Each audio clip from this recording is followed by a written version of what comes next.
I'm Ellie and welcome to Arcadia, my 2007 Toyota Hiace, which I have been self-converting into a camper van.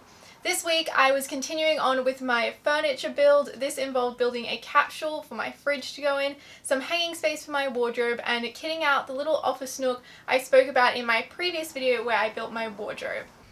I'm Ellie Wilder and you're watching Wilder in Motion. And of course, I have to start off by saying thank you so much for 100 subscribers. It's really fulfilling to know that there is people out there who enjoy my content, and it's great motivation for me to keep making my van conversion videos. I've got plenty more still to come, so thank you for being part of this journey. So on to this week's furniture build, and I started off by building a capsule for my fridge to go in. The fridge that I've gone with is a 2-in-1 Glacio 65 litre fridge freezer. The main reason that I really like this one is because it's got a 20-litre separate freezer, which makes it really easy to make ice, which is super essential in the hot Australian summer. I also like that it's front opening, so I'm not going to have to dig around like I would in a chest fridge. The fridge can run off either 12 volt or 240 volt power. I will be using 12 volt like the rest of my electrical system when that gets installed at a later date. This particular fridge doesn't have any kind of anchoring points, and I don't want to go just like sticking it straight to the floor or something like that. I still want to be able to access it and remove it if I need to later. So I decided to build a capsule around it. The first part of this was sandwiching the fridge between the existing wardrobe and another piece of laminate.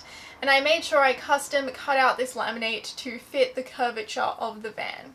So to attach the wardrobe and this piece of melamine together, I also cut some smaller pieces, one to go on the top and one to go at the back. I sealed off these edges with a little bit of paint before getting ready to install them. You'll have noticed in my wardrobe video the gap between the driver's seat and the wardrobe, and this is where I've always intended for the fridge to go. Now there was always meant to be a little bit of a space behind the seat anyway after the fridge was in.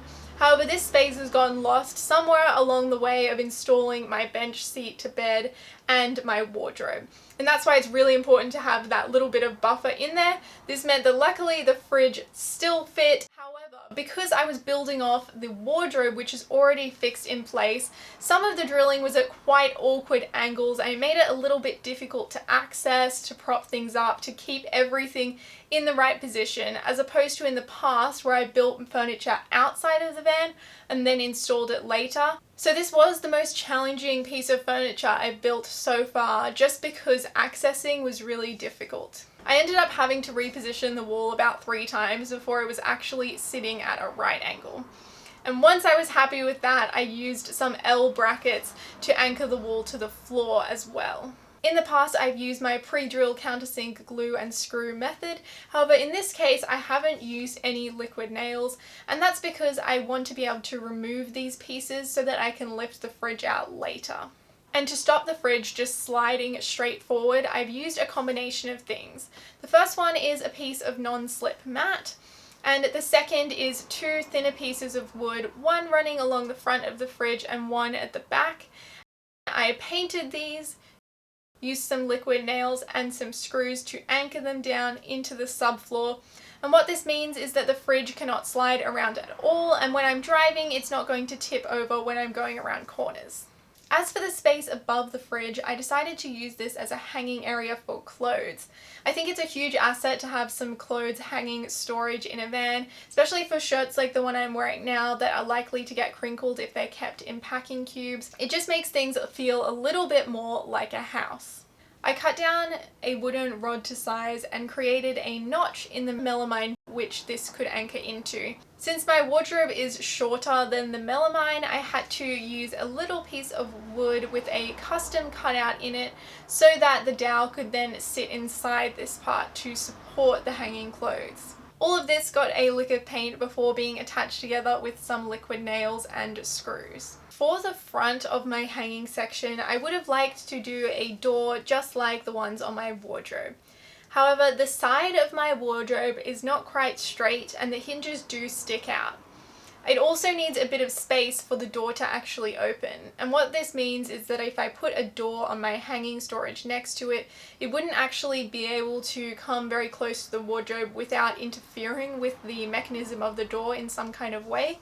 So instead of doing a door to cover this storage, I've decided to do a curtain, and I'll be documenting this in an upcoming video where I do all of my curtains.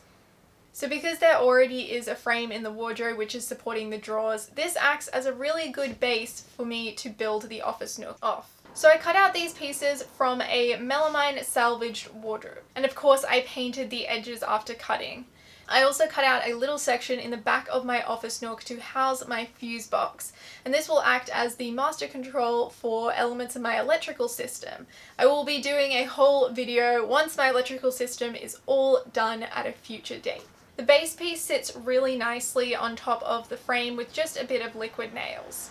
And then I pre-drilled, countersand glued and screwed the side panel of my office nook in place. The other side is of course the cutout, which I'll use to access my nook once I'm sitting at my bench seat. This cutout is going to be covered by my folding worktop. When it's not in use, it'll be folded up against the side of the wardrobe, and this will stop things from coming out of the cutout.